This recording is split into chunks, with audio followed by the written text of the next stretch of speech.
안녕하세요 여러분. 오늘의 흥미로운 영상 내용은 월그린에서 사탕을 훔치다가 총에 맞은 만치범. 누구를 탓해야 할까?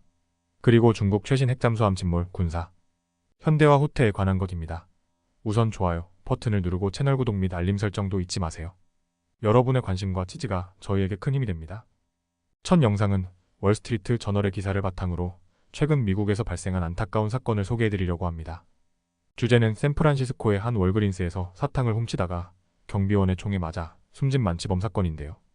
이 사건이 과연 누구의 책임일지 생각해보는 시간을 가져보겠습니다. 이 사건은 2023년 4월 27일 샌프란시스코의 유니언 스퀘어 근처 월그린스에서 발생했습니다. 경비원 마이클 앤서니는 매장에서 근무 중 벤코 브라운이라는 흑인 트랜스젠더가 물건을 훔쳐 가방에 넣는 것을 발견했습니다.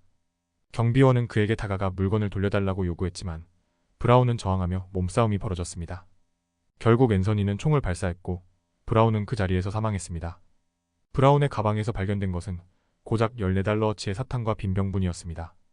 그가 총을 맞은 이유가 이처럼 작은 물건 때문이라는 사실에 많은 사람들이 충격을 받았고 이 사건은 큰 논란이 되었습니다. 경찰 조사에서 앤서니는 브라운이 자신을 찌르겠다고 위협했다고 주장했으나 현장에서는 어떤 무기도 발견되지 않았습니다. 목격자들 또한 브라운이 앤서니를 위협하는 것을 듣지 못했다고 증언했습니다. 그럼에도 불구하고 앤서니는 브라운이 다시 다가오자 두려움에 총을 발사했다고 말했습니다. 이 사건 이후 샌프란시스코 지방 검찰은 앤서니를 기소하지 않기로 결정했습니다. 검찰은 앤서니가 합법적인 자기 방어를 했다고 판단했으며 이 결정은 법적인 절차에 따른 것이라고 밝혔습니다. 하지만 브라운의 가족과 많은 시민들은 이 결정을 받아들이기 어렵다는 입장입니다. 그들은 단지 사소한 절도로 인해 사람이 목숨을 잃었다는 사실이 받아들일 수 없다며 시위를 벌였습니다.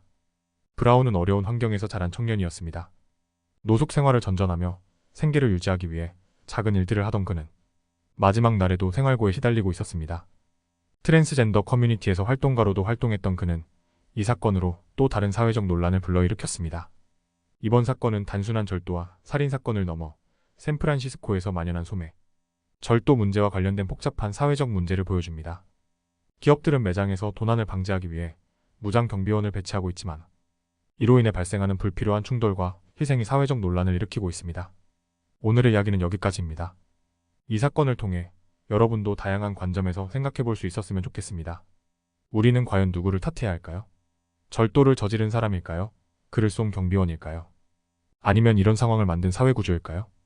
다음 영상은 월스트리트 저널의 기사를 바탕으로 중국의 최신 핵잠수함 침몰 사건에 대해 이야기해보려고 합니다. 이 사건은 중국 해군력 확장의 중요한 순간에 발생했으며 그 여파는 상당할 것으로 보입니다. 자, 그럼 시작해볼까요? 2024년 5월 말 또는 6월 초 중국의 최신 핵추진 공격. 잠수함이 우한 근처의 조선소에서 침몰하는 사고가 발생했습니다. 이 잠수함은 중국의 해군을 현대화하고 세계적인 군사 강국으로 나아가려는 시도에서 매우 중요한 역할을 담당할 무기 중 하나였습니다. 하지만 이 침몰 사건은 중국의 군사 현대화 계획에 큰 차질을 빚게 만들었으며 중국 당국은 이 사실을 은폐하려 했습니다. 중국은 핵추진 잠수함 함대를 확장하고 이를 통해 대만을 압박하는 군사적 전략을 펼치고 있습니다. 하지만 이번 잠수함 침몰 사건으로 인해 이러한 계획이 뒤늦혀질 것으로 보입니다.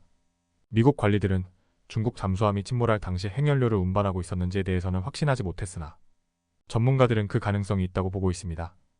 이번 사고로 침몰한 잠수함은 저우급으로 중국의 첫 번째 최신형 핵추진 잠수함입니다.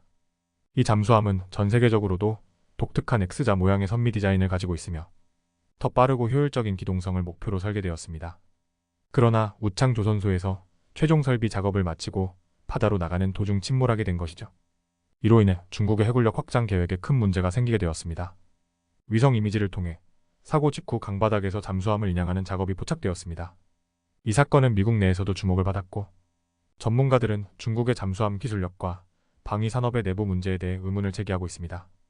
특히 부패와 안전규정 미준수 등으로 인해 이런 사건이 발생했을 가능성이 있다는 지적도 나오고 있습니다. 침몰한 잠수함은 인양되었지만 다시 운용되기까지는 수개월이 걸릴 것으로 예상됩니다. 전문가들은 이 잠수함을 다시 복구하는 데 있어 전자, 장비와 모터 교체 등 많은 작업이 필요할 것이라고 말하고 있습니다. 다행히도 이번 사고로 인한 방사능, 오염의 징후는 발견되지 않았으며 인명피해 여부도 아직 정확히 파악되지 않았습니다. 이와 같은 군사적 좌절은 미국에서도 과거에 있었던 일입니다. 1969년 미국의 핵잠수함 USS 기타로가 건설 과정에서 실수로 침몰한 적이 있었고 복구 후 다시 운용되기까지 약 32개월이 걸린 사례가 있었습니다. 이러한 점을 고려할 때 중국의 이번 사고도 상당한 시간이 걸릴 수 있을 것으로 보입니다. 오늘의 이야기는 여기까지입니다. 중국의 군사 현대화에 큰 타격을 준 이번 잠수함 침몰 사건은 앞으로 중국과 미국 간의 군사적 긴장에 어떤 영향을 미칠지 지켜봐야 할 중요한 사건입니다. 오늘은 여기까지입니다. 다음 영상에서 더 유익하고 흥미로운 내용으로 찾아뵙겠습니다. 이 영상은 투자 의견이 아닙니다. 매우 감사합니다.